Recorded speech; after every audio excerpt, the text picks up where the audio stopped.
Johnson, this is the computer center. So sorry to call you this late, but the computer is available. En los años 50, muy poca gente concebía los ordenadores como algo que todos llegaríamos a tener. Esta es la historia de tres geniales inventores. Perotto es este. Aquí estoy yo. Y detrás está Gargera, que todavía no se parecía tanto al Padre Pío. Aquí está. La programa 101. Es todo un mito. Un grupo de pioneros italianos que 15 años antes que Steve Jobs y Bill Gates abrió el camino hacia la mayor revolución de nuestros tiempos. Ahora siempre llevamos un ordenador encima, en el bolsillo. Tenemos smartphones. Pero hace 50 años, la idea de que hubiera un ordenador en el cuarto de los niños, en la cocina, junto a la cama, era pura imaginación visionaria. Era ciencia ficción. Aquí es donde empezó la historia del ordenador personal. Programa 101. La máquina que cambió el mundo.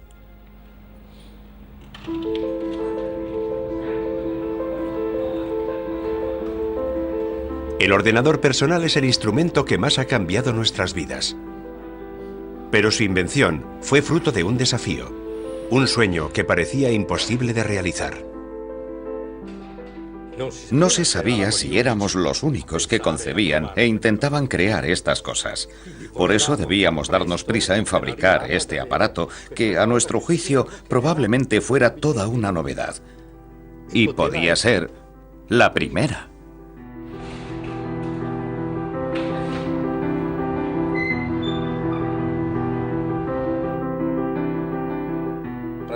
Prácticamente no había referencias de ningún tipo, porque en aquella época no existían máquinas así. Por tanto, era un camino que se había iniciado, pero no sabíamos ni por dónde, ni a dónde nos iba a llevar. De todas formas, estábamos tan empeñados que mantuvimos una competición contrarreloj y lo logramos.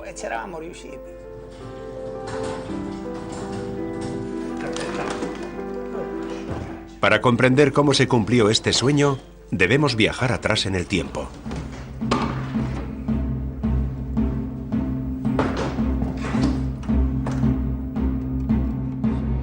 Las primeras y mastodónticas computadoras fueron utilizadas en el mayor de los secretos durante la Segunda Guerra Mundial.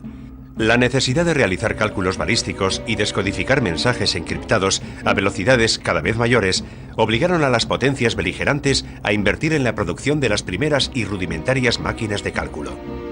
Pero es en los años 50 y 60 cuando, gracias a la electrónica, se afianzan definitivamente en la industria civil y militar. Las denominan grandes calculadoras, cerebros electrónicos, y no parece que su destino final sea el de convertirse en un instrumento habitual en nuestra mesa de trabajo. Las computadoras se ubicaban en grandes habitaciones, donde se escuchaba el martilleo atronador de los tabuladores. Por eso se pensaba en aquella época que los ordenadores no estaban al alcance de todos, ni lo iban a estar en mucho tiempo. El tamaño era desconcertante. Era tal que daba la impresión de ser un mundo aparte, impenetrable. Computers may be wonderful, but they're a great big black box. We haven't got one, and we must fly. We're going to Mexico. Al principio, los ordenadores eran computadoras de gran tamaño y estaban situadas en un contexto concreto, por lo que la interacción social era limitada. Solo había una pequeña élite de gente privilegiada que podía tener acceso a la computadora.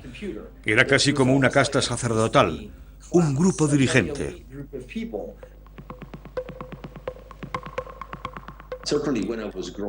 La verdad es que cuando yo era pequeño, el computador era algo prohibido, algo que no me atrevía a tocar y mucho menos a usar, porque era demasiado grande para mí.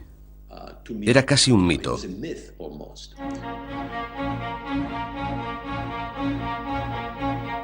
El sector de los cerebros electrónicos sigue siendo muy restringido, reservado a unos pocos técnicos altamente cualificados y dominado por 8 multinacionales. La empresa dominante es la International Business Machines Corporation, conocida como IBM. En un momento en que la Guerra Fría y la carrera armamentística promueven la inversión en las nuevas tecnologías, IBM firma acuerdos con el ejército norteamericano y crea el Sage, un ordenador capaz de gestionar el arsenal de misiles de los Estados Unidos. El Sage pasará a la historia como el ordenador más grande y caro jamás creado. To protect the future of America, the defense techniques of tomorrow had to be discovered now. They were discovered in electronics. That is how Sage and bursting computers into military service.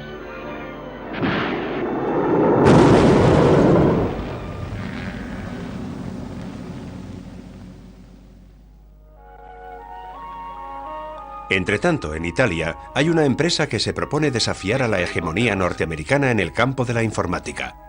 Es la Olivetti, una empresa totalmente diferente de los colosos de ultramar. Da Ivrea chiamano le sirene della Olivetti.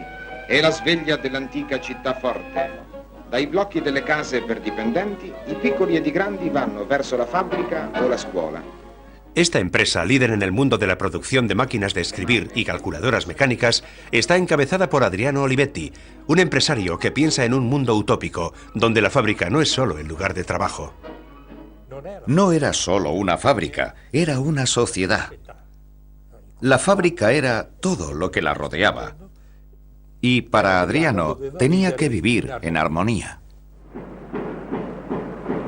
Cresce qui ogni anno il complesso delle officine e crescono gli edifici dei servizi sociali come quello dell'ambulatorio e dell'infermeria, dove i dipendenti ricevono visite gratuite e trattamenti cure. Adriano Olivetti diseña una empresa definida como la Atenas del siglo XX, donde los conocimientos técnicos y la cultura humanista están en permanente búsqueda de un punto de convergencia, y decide proyectarla hacia el futuro.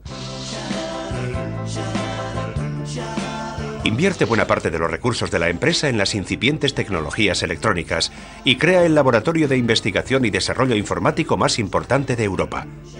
Y es aquí donde una nueva generación de proyectistas empieza a explorar las nuevas fronteras de la informática. Cuando entré en Olivetti, lo hice con mucho entusiasmo. Y con el tiempo, este entusiasmo, lejos de apagarse, aumentó. Porque el ambiente de los laboratorios electrónicos de Olivetti era inmejorable. Había un bagaje impresionante de know-how entre las 400 personas del laboratorio. Estábamos en un ambiente en el que había gran cantidad de conocimiento a tu disposición. Pienso que las cosas nacen si existe una tierra abonada, un caldo de cultivo. Y cuando hay un gran caldo de cultivo, tarde o temprano nace algo. Es fisiológico, natural. La naturaleza es así. El primer resultado de esta química es la ELEA 9000, la primera gran calculadora europea capaz de competir con los colosos norteamericanos. Sin pedir permiso, Olivetti se ha introducido en un mercado en continua expansión, en un mercado muy restringido. Al otro lado del océano, mientras IBM sigue su imparable escalada hacia el éxito, las demás empresas se reparten el mercado proyectando los primeros ordenadores que administran operaciones bancarias y pagos tributarios para el gobierno de los Estados Unidos. Los cerebros electrónicos controlan los armamentos, los impuestos y cada día nuevos sectores de la administración del Estado. De seguir así, un día llegarían a controlar todo el mundo. Al principio de la era de las grandes calculadoras, los ordenadores eran utilizados principalmente por el ejército para lanzar misiles y para hacer la guerra, o por las grandes empresas e instituciones científicas. Los ámbitos de uso eran muy limitados, y es comprensible que a la gente le inspirara temor. La calculadora es el instrumento que ha permitido crear la bomba atómica. ¿Qué hará una calculadora más potente? La bomba H. ¿Y la siguiente? Ni se sabe. Pero podría ser algo terrorífico porque anteriormente ni siquiera sabías que estaban haciendo la bomba atómica, pero la hicieron con calculadoras. ¿Y hoy? Computers certainly could help to destroy human freedom. Computers can help man to build or to destroy. They can make war or peace. En aquellos tiempos, si sabías algo de ordenadores, sabías que estaba pasando algo misterioso. No era descabellado tener miedo de este tipo de cosas. Cualquier persona sensata habría sentido miedo.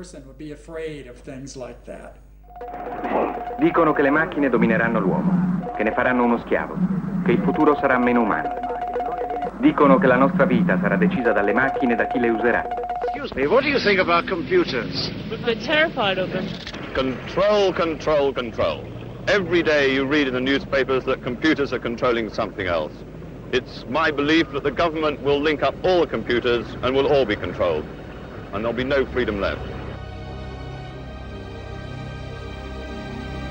La opinión pública vive la pesadilla de un futuro dominado por los ordenadores, pero el que las fabrica prosigue impertérrito el desafío de la búsqueda de una calculadora cada vez más potente.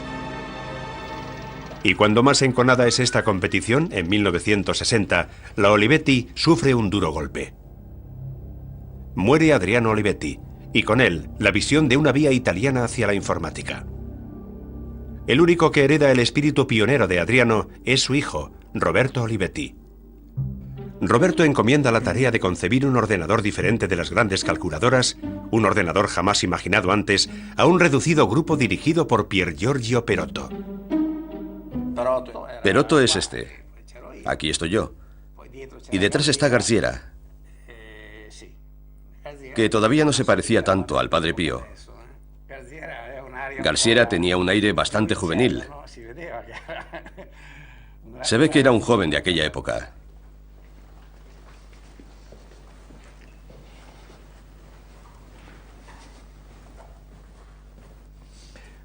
Aquí está, la Programa 101. Es todo un mito. Empecé a trabajar en esta, mi primera experiencia laboral, y mira cuál fue el resultado. Aquí es donde empezó toda la historia del ordenador personal. Todo eso nació aquí. Yo tenía 19 años cuando empecé a trabajar con Desandre en esta máquina. 19 años. En 1962, Perotto y su equipo aceptaron el desafío y se lanzaron a un proyecto impensable en aquellos tiempos. Pensamos en una microcomputadora, una computadora de tamaño reducido y accesible al usuario individual, sin intermediarios, es decir, una máquina de mesa, pero con una característica especial. Debía ser manejable por un usuario no especializado. La idea fundamental era ofrecer un instrumento a un precio razonable y que cualquiera pudiera tener en su mesa de trabajo. Perotto me dijo, piensa bien si te interesa hacer algo de este tipo, porque tiene sus riesgos. Sabemos cuál es nuestro punto de partida, pero no sabemos cuándo llegaremos, si llegaremos o cómo llegaremos. Era algo que debía ser elaborado desde el principio. Y era tan difícil incluso explicar que posiblemente fuera factible, que el ingeniero Perotto dijo, chicos, yo no os voy a contar que tenemos una idea y que en suma pensamos que es factible. Quiero sacar un producto, quiero que lo vean, porque si no, la gente no nos va a creer.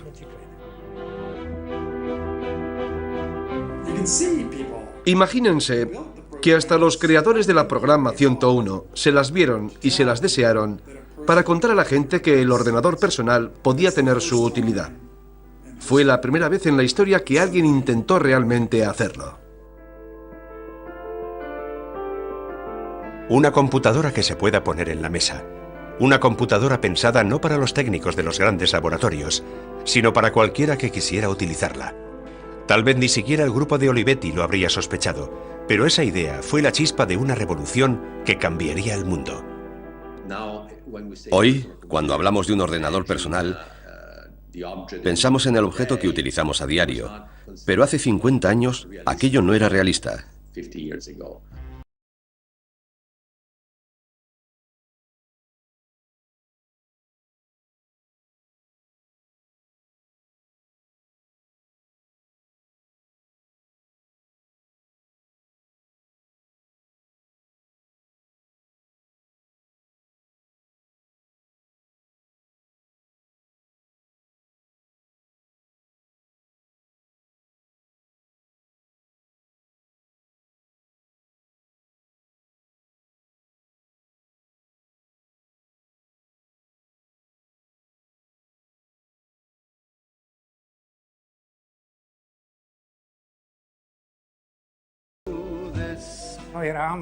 Éramos como Miguel Ángel ante una piedra sin tallar. Estábamos frente al vacío porque no teníamos ninguna referencia, ni ningún producto lejanamente comparable a lo que acabaría siendo la programa 101. Entonces no había nada, o sea que empezamos de cero.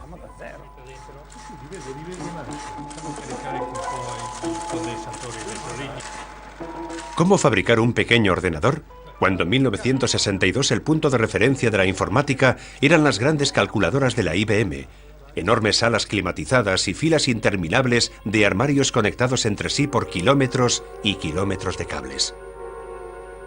El grupo de Perotto sabe que debe superar pruebas a las que nadie se ha enfrentado anteriormente. El problema no era tener la idea de hacerlo, sino cómo hacerlo. Y la idea de hacerlo no se nos ocurría estando dentro de la ciudad prohibida de las grandes calculadoras, porque de allí no se baja, allí uno permanece siempre entre las nubes, contempla la estratosfera, cada vez más alto. En cambio, había que mirar más hacia abajo. La primera gran prueba, la más difícil, es lograr condensar toda la potencia de una gran calculadora en una caja tan pequeña como una máquina de escribir. Esta era la memoria disponible en aquella época. Compleja, costosa, había que construirla pieza a pieza, había que encajarla, etc. Costaba un ojo de la cara. A veces renqueaba, y además era un mamotreto, muy engorrosa. No valía para lo que nosotros queríamos. Con ella no íbamos a ninguna parte, de manera que buscamos otra memoria, y elegimos la línea magnetoestrictiva, constituida por un hilo de acero armónico, como la cuerda de un piano. Y en torno a esta línea construimos nuestra máquina.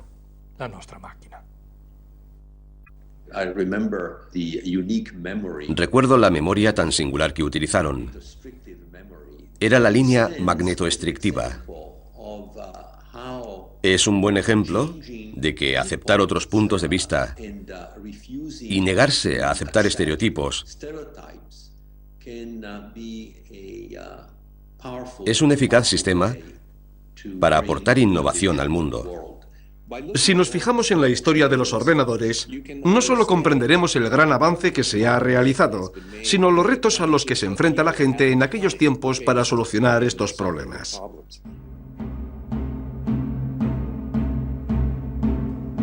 Gracias a una sencilla pero genial intuición, los tres proyectistas descubren que es posible reducir las dimensiones de una computadora. Una revolución copernicana para la informática de aquellos años. Pero por sí sola no es suficiente. Los ordenadores no solo están hechos de componentes electrónicos, sino también de software, un sistema de reglas y programas que permiten que el hombre interactúe con la máquina. Y los únicos que conocen ese complejísimo lenguaje son unos pocos técnicos de bata blanca, hombres que deben seguir el compás de la máquina, hombres que son los brazos y las piernas al servicio del cerebro electrónico. Todo estaba reglamentado, personalizado. Para obtener un programa depurado que funcionara en una calculadora se necesitaban varios meses. The designer must write a concise step-by-step list of instructions and feed it to the computer. The preparation may have taken months. Es el momento de crear un lenguaje nuevo, un lenguaje que permita a cualquiera programar y utilizar un ordenador. Es decir, se empezó a trabajar en la definición de un lenguaje.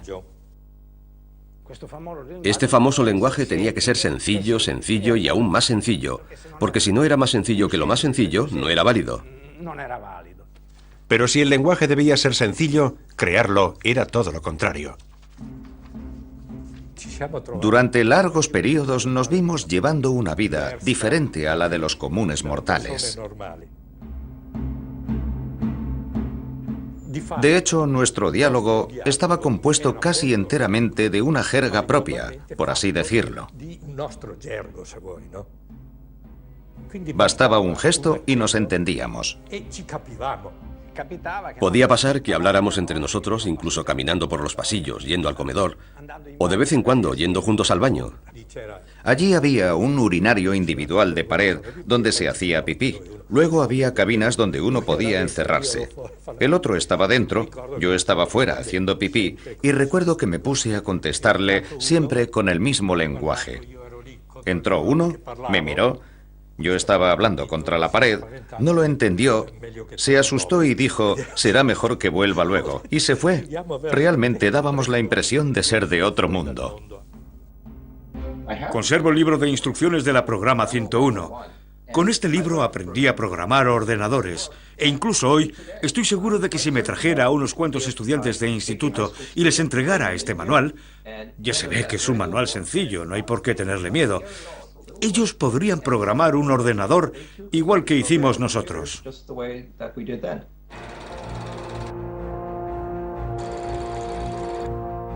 Al cabo de 2 años de duro trabajo, el equipo de Perotto ha desmontado una a una todas las rígidas normas de la informática de esa época y proyecta una computadora del tamaño de una máquina de escribir, con un lenguaje que permite que el mundo de la informática sea accesible a todos. Pero Perotto va más allá. Concibe un instrumento totalmente inédito, un instrumento que en décadas posteriores se convertirá en el modelo de todos los peces del mundo. La tarjeta magnética fue un as en la manga excepcional porque compras la máquina, la pones en marcha y metes la tarjeta. No tienes que hacer nada más. Y la manejas. Nada más fácil. Cojo la tarjeta con mi programa, que está grabado por aquí, en esta tira magnética. Enciendo la máquina, meto la tarjeta y ya está. El programa queda introducido y la máquina está en condiciones de ejecutarlo. Basta con dar una orden en el teclado y la máquina empieza a procesar según las instrucciones de este programa. Más fácil imposible. Very, very easy, como decían los norteamericanos.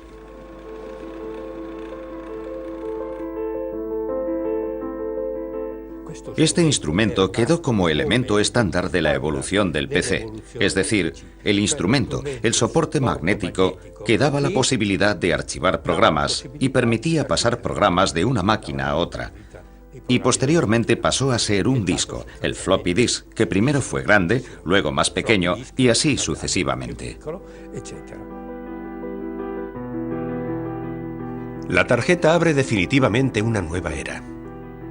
Una era en la que la relación del hombre con las computadoras cambia radicalmente. Cualquiera puede hacerse con un programa, cargarlo inmediatamente en el propio ordenador, intercambiarlo con otros usuarios, como se hace hoy en día con cualquier archivo. Los 3 inventores han ganado su apuesta. Han dotado al ordenador de alma, y Roberto Olivetti decide que ha llegado el momento de que tome forma. Contacta con Mario Bellini, un joven y prometedor arquitecto. En la actualidad, Bellini es uno de los arquitectos y diseñadores más importantes del mundo. Recuerdo que un día recibí una llamada de Roberto Olivetti diciéndome: oiga, necesito estar con usted por un proyecto complejo que tenemos entre manos. Se trataba de diseñar no una caja que albergara los mecanismos y circuitos impresos, sino algo que fuese un objeto personal, algo que interactuara puntualmente con una persona que estaba sentada frente a una mesa, un despacho, y que esta persona emprendiera una relación de comprensión con esta máquina. Era bastante novedoso, porque hasta entonces las computadoras eran armarios, y con los armarios no interactuamos. Prácticamente los armarios más atractivos son los que están empotrados en las paredes. Pero esto no era un armario o una caja, era una máquina diseñada para entrar a formar parte de tu círculo personal más allegado, como una persona más.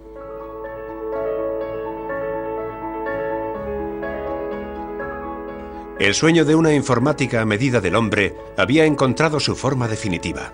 En abril de 1964, el grupo de inventores dio por cumplida su misión. como la lavadora, la televisión, la radio y otros muchos objetos de uso doméstico, para bautizar el nuevo invento se elige un nombre femenino: la Programa 101. Es el primer ordenador pequeño, fácil de usar, que cualquiera puede llevarse a casa y programarlo. Es el primer ordenador personal. Y la primera máquina capaz de hacer todo esto fue la Programa 101. Hoy, el ordenador personal es el desarrollo al máximo nivel de aquello que fue el concepto de la 101, como el avión. Es lo mismo el reactor supersónico que el avioncito de tela de los hermanos Wright.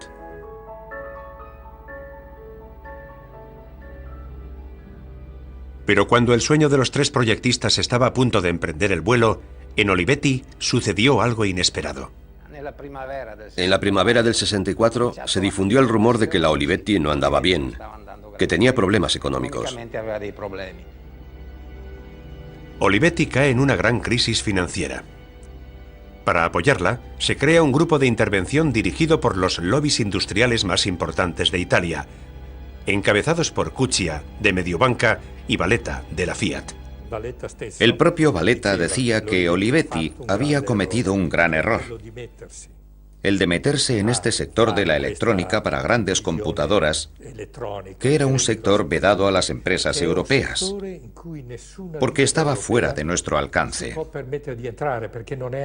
Entonces nosotros interveníamos, pero la condición era que la sección electrónica fuese vendida a una empresa norteamericana. Tanto Valletta como Cuccia como el gobierno italiano no sabían nada de electrónica ni de ordenadores. No les importaba nada. Fundamentalmente, el hecho de salir de este sector no creaba ninguna molestia. Es más, mejor que estos pesados de la Olivetti dejen esta historia y se dediquen a cosas más serias. Y es precisamente cuando las grandes calculadoras al otro lado del Atlántico prosiguen su imparable expansión y se abren nuevos mercados en el mundo, cuando el grupo de intervención para el rescate de la Olivetti decide desembarazarse de la división electrónica.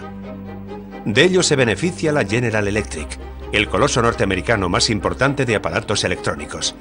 Empieza así una larga negociación para absorber la sección electrónica de la Olivetti, con todos sus proyectos. Evidentemente, este asunto nos afectaba de manera particular a nosotros, porque sabíamos, y sobre todo lo sabía Perotto, que en nuestro caso, si se cedía la división electrónica y todo nuestro grupo a la General Electric, la actividad habría desaparecido por completo.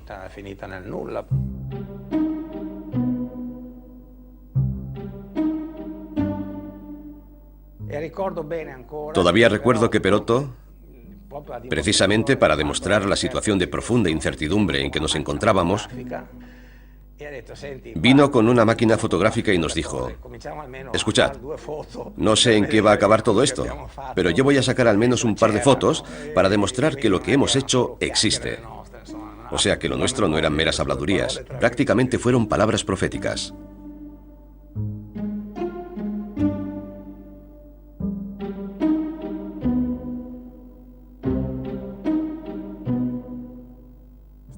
Es un hecho que en el 64 el laboratorio de investigación electrónica fue vendido a la General Electric.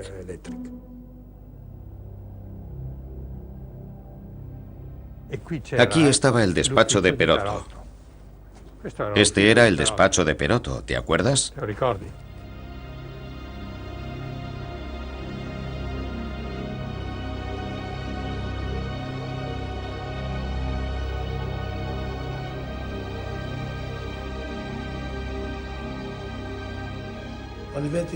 La Olivetti empezó a invertir en electrónica en el 54 y en el 64 lo tuvo que dejar. Fueron 10 años de inversiones, de visión e incluso de esfuerzo. Y no solo de esfuerzos financieros, sino también de recursos humanos. Todo aquello terminó. Fue una aventura que costó sangre, sudor y lágrimas.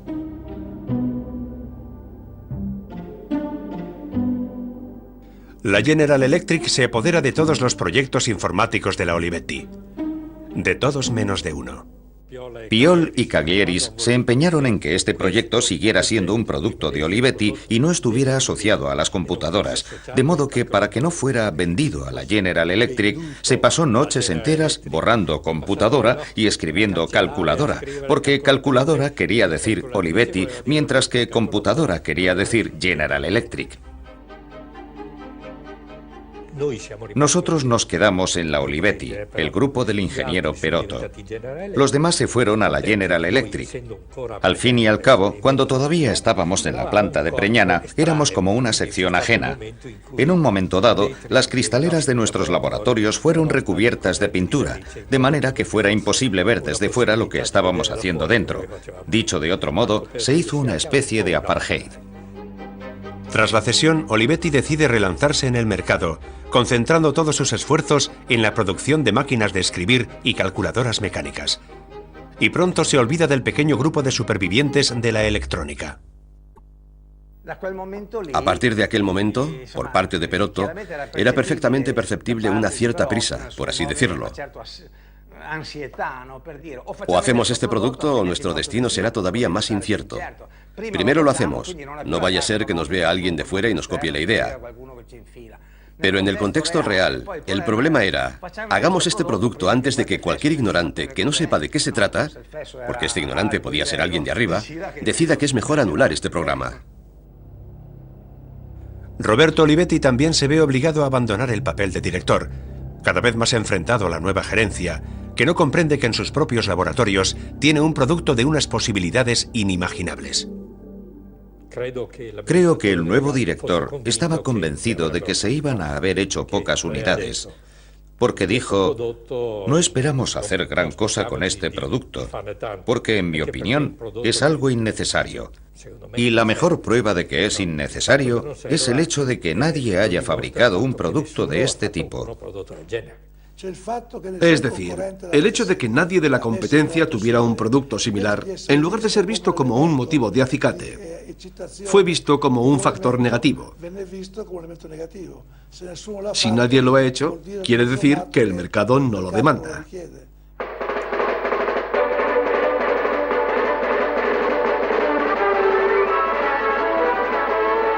Mientras en Italia los nuevos gerentes de Olivetti no ven salidas comerciales para el primer ordenador personal, Norteamérica hierve con los preparativos de la feria más importante jamás organizada, que marcaría el imaginario colectivo durante mucho tiempo.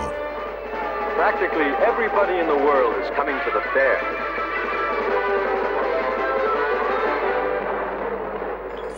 En 1965, cuando era niño, se organizó la Exposición Universal de Nueva York. Fue una época muy emocionante porque la Exposición Universal estaba dedicada al futuro y a todas las cosas maravillosas que iban a pasar el día de mañana. This fair represents the most promising of our hopes. This fair shows us what man at his most creative and constructive. Todos los grandes países montaron un pabellón en la exposición y las grandes empresas también presentaron sus nuevos productos. Para un chaval de 12 o 13 años era todo un acontecimiento. La IBM decide aprovechar la ocasión para presentar sus computadoras a la sociedad en un intento por acercar la informática al gran público. Una de las cosas que aprendí en la Exposición Universal fue que el futuro pasaba por los ordenadores, porque en toda la feria había exposiciones que hablaban de esto. Aunque la computadora era normalmente una máquina gigante aislada, con cintas magnéticas y técnicos de bata blanca y corbata que apretaban botones. La gente corriente no podía acercarse a las computadoras, se ocultaban en un segundo plano. Eran demasiado especiales para tocarlas. Olivetti. La Olivetti también decide aprovechar la Gran Manzana como escenario para su lanzamiento, y en los días de la imponente Exposición Universal presenta su nueva línea de calculadoras mecánicas Logos 27. Pero además de la Logos, decide mostrar un modelo de la Programa 101. La Olivetti no estaba interesada en mostrar la 101. Bueno, sí, quería mostrar también la 101, pero la expuso en una salita trasera más discreta. O sea, solo iba a verla el que estuviera interesado. La protagonista de la muestra era la Logos 27. Si hoy pudiera empezar de cero, ahora que pienso en lo que hace Apple, por ejemplo, habría volcado los recursos de la empresa en aquel producto. Yo estaba muy alejado de todo esto, en el sentido de que el producto no se consideraba como algo que cambiaría el mundo. La intención era clara: presentar aquella máquina como ejemplo de lo que podría hacer Olivetti si quisiera, como el coche ideal o los prototipos que se exhiben en los salones del automóvil, que sin embargo están allí para poder decir: mira lo que hemos estudiado, lo que podremos hacer. Pero los coches reales son otra cosa. El 25 de octubre de 1965, pese a estar arrinconada, la 101 tiene la posibilidad de ser valorada no por los burócratas o empresarios, sino por la gente corriente para la que ha sido creada. Welcome to the world of tomorrow. Se organizó una presentación de la programa 101. Yo estuve allí. Y recuerdo que el presentador dijo: y ahora, la máquina va a calcular la órbita de un satélite alrededor de la Tierra.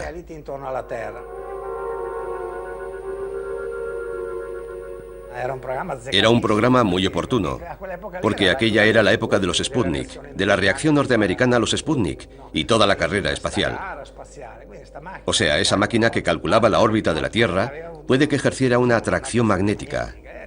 Y me acuerdo perfectamente de que el técnico se acercó a la máquina, apretó la tecla reset, de manera que la máquina quedara limpia, cargó una tarjeta, introdujo 3 datos, apretó la tecla y el programa se ejecutó. Tardó 2 o 3 segundos, que a mí me parecieron una eternidad.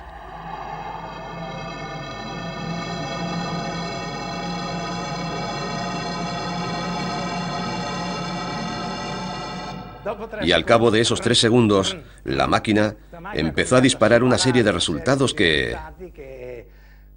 En fin, antes de que terminara fue interrumpida por una ovación de aplausos interminable.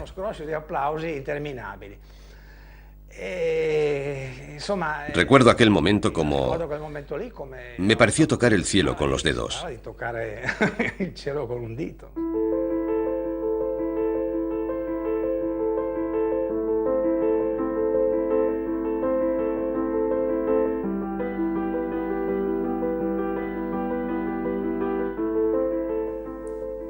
Los organizadores, que la habían relegado a una esquina, casi ocultado, que no querían dar demasiado protagonismo a su presencia, se vieron obligados, yo diría que por el clamor popular, a colocarla en una posición central para que quedara a la vista de todos. La noticia fue de boca en boca y todo el mundo fue a verla. Y hubo que superar la incredulidad de que el producto tuviera unas dimensiones tan reducidas, porque al principio la gente preguntaba ¿a qué está conectada? Había mucha gente que pensaba y decía: es imposible, no puede ser cierto, habrá algún cable subterráneo. E iba a mirar por detrás de la máquina a ver si había cables ocultos que la conectaran a una calculadora. Yo diría que aquel año fue la atracción de la feria. Prácticamente no tuvo competencia.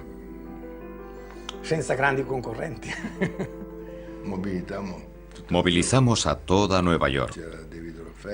Estuvo David Rockefeller, estuvo el alcalde de Nueva York, estuvieron los representantes de toda la prensa, no solo de Nueva York, sino norteamericana e internacional.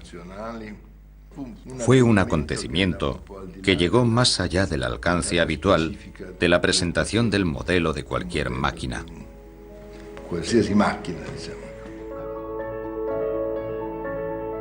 Veremos un ordenador en la mesa de trabajo antes de que haya 2 coches en el garaje. Olivetti lanza la nueva dimensión de la computadora. La primera computadora que cabe en tu mesa. Los comentarios de la prensa norteamericana son elogiosos, y la Olivetti, a pesar de no seguir siendo dueña de una división electrónica, se ve obligada a producirla y a lanzarla al mercado mundial.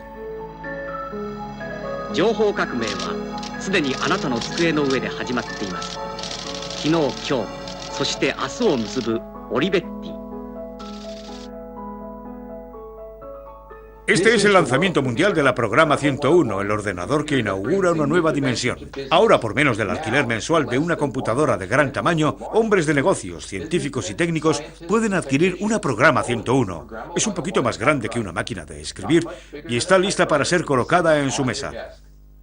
Viene en su envoltorio, con una presentación elegante. Se personaliza, se convierte en objeto de consumo, vas a la tienda y te compras una.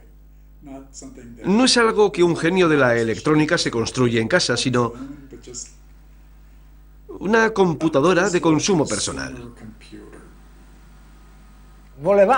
Queríamos hacer algo grande. Hicimos una carrera contrarreloj y lo logramos. This man is working against time, computer time. Why? Because there are not enough computer facilities available. Until today. Because Olivetti have developed Programmer 101, the world's first desktop computer. The Programmer 101 is compact. The Programmer 101 is portable. No había que compartirla con nadie, la tenías a tu entera disposición, solo para ti, a la espera de tus instrucciones. The Programmer 101 sells at a fraction of the cost of a large computer.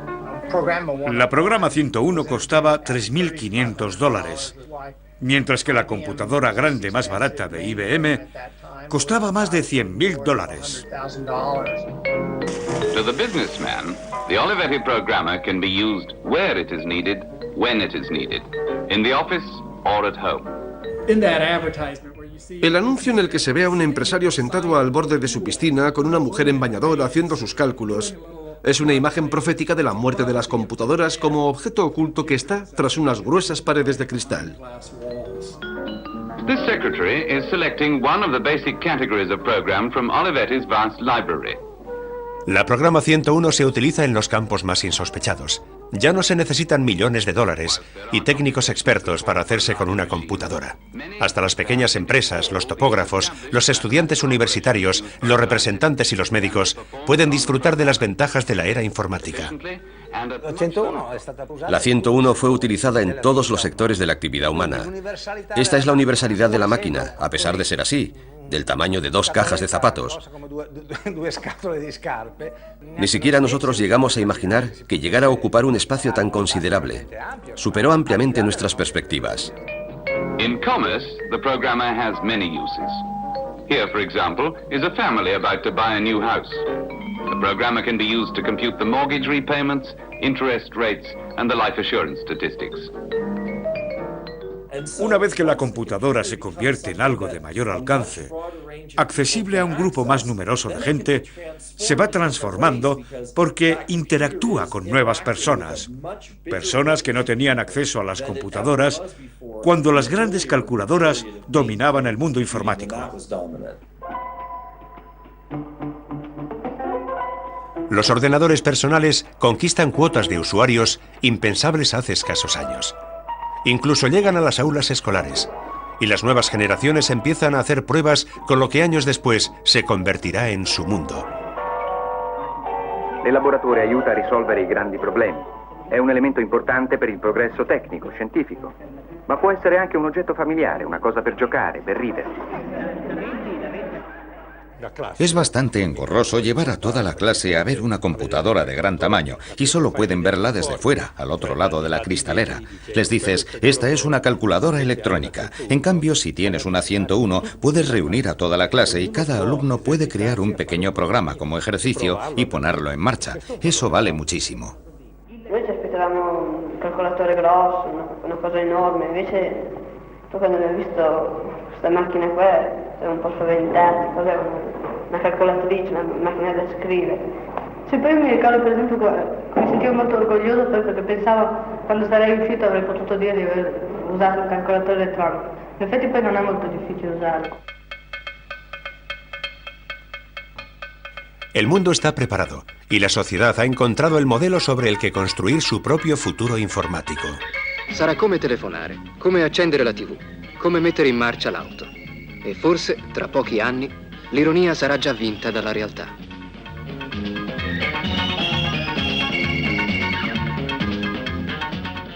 Si te pones dentro del contexto de aquellos años, empiezas a entender lo útil que fue la programa 101. Incluso en aquellos tiempos fue un gran salto hacia adelante.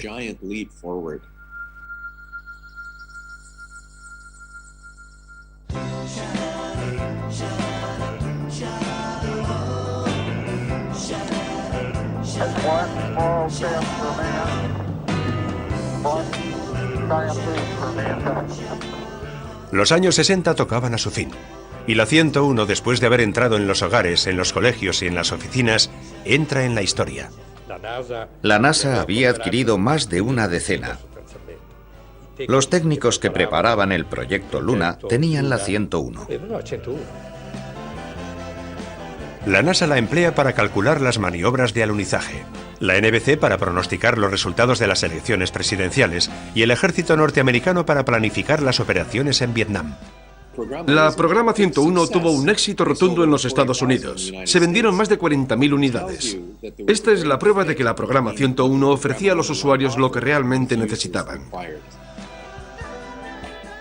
Y mientras la 101 alcanza la cima del éxito, un coloso de la informática mundial anuncia la presentación de un nuevo modelo. El primer gran pedido de la 101 llegó de la Hewlett Packard, que compró un centenar. Pasado un cierto tiempo, la HP anunció un nuevo producto. Un producto que básicamente reflejaba las características de la 101, solo que con capacidad ampliada. Abrimos un mercado que entonces no existía y despertamos a toda la competencia. Y nosotros, cuando vimos la Hewlett Packard, nos dijimos, cielos, estos nos la han... Ya no somos los amos indiscutibles del mercado. La programa 101 ejercía una gran influencia en muchos ordenadores, y el ejemplo más notable es la Hewlett Packard 9100, que es muy parecida. Es una máquina de despacho. Graba los programas con una tarjeta magnética. El jefe del laboratorio de la Hewlett Packard me dijo que su HP 9100 en realidad se inspiraba en la programa 101. Al parecer, la Hewlett Packard tuvo que pagar derechos a la Olivetti por la idea.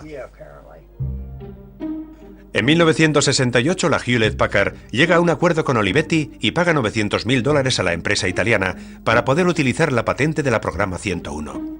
Esa misma patente que pocos años antes, Perotto y Desandre habían cedido a Olivetti por la simbólica cifra de $1.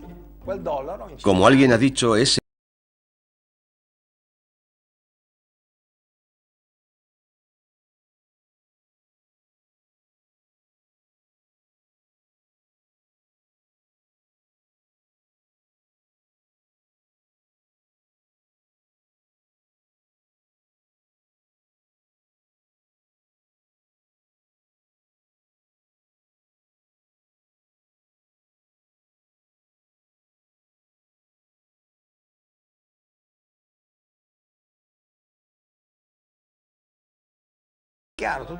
Está claro, todos los proyectos que nacieron después eran proyectos que no tenían ya esa huella de creatividad inicial, necesaria para definir un proyecto. Si querían fabricar un sistema, decían, ¿qué microprocesador usamos? ¿Qué tipo de memoria compramos? Mientras que antes uno no iba a buscar las unidades magnéticas que se usaban. Y nosotros inventamos la tarjeta que antes no existía. Después, cuando empezaron a usarse discos, ya no se podían usar tantas cosas. Se usaron los discos y punto. La Olivetti se verá obligada a ejercer una competencia cada vez más enconada, y en los años 80, durante una década, todavía conseguirá imponerse en el mercado mundial. Si la Olivetti consiguió recuperar su papel en la electrónica, no se debe a su estrategia ni a los planes. Se lo debe exclusivamente al tesón de unas cuantas personas, que no serán más de 4 o 5. El ingeniero Perotto se convertirá en director del Centro de Investigación y Desarrollo Electrónico. Desandre y Garchiera crearán los ordenadores Olivetti de la generación siguiente. Esa generación, cuya divisa, un ordenador en cada mesa, será predicada por muchos y que definirá nuestra sociedad en las décadas futuras. Al principio estaba la 101.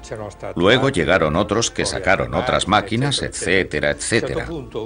En un momento dado, uno que sacó la enésima máquina, para hacerse publicidad, dijo: todos los que han estado hasta ahora forman parte del pasado. Ahora nosotros hemos llegado y somos el presente. Y como imagen, eligieron una pirámide de viejas calculadoras amontonadas. La primera en la cima es la 101. Yo dije, el mensaje es, pobrecita, se ha quedado viejecita. Pero también tiene otra lectura, que fue la primera y la han colocado arriba del todo.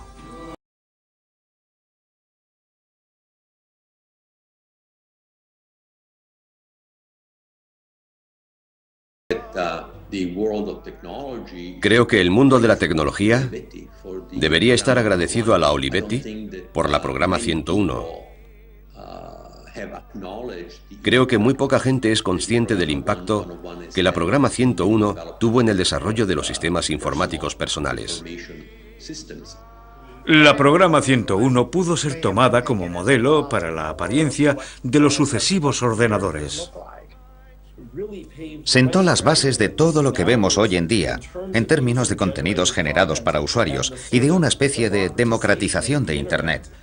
Todo esto habría sido inconcebible si las computadoras no hubieran tenido la capacidad de salir de las grandes empresas, de esa especie de almacenes donde se ubicaban. Para mí la programa 101 tiene una importancia fundamental. Es una tecnología muerta, pero es una cultura viva.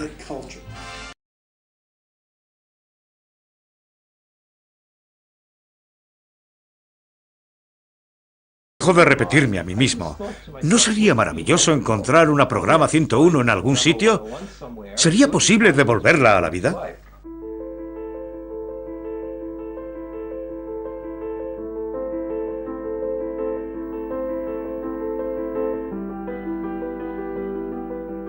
De las 44.000 unidades producidas, hoy tan solo quedan 8 en funcionamiento. Desde hace unos años, De Sandre y Garciera, con la ayuda de otros exproyectistas de Olivetti, recuperan máquinas diseminadas por todo el mundo y las devuelven a la vida. Después de tantos años de laboratorio dedicados a proyectar y experimentar, se han propuesto un nuevo desafío: conectar una 101 a Internet para que lance un mensaje al mundo de hoy. Lo que podría decir la 101 es: Hello boy, here we are. Here we are. Remember that you now exist because I existed 50 years ago.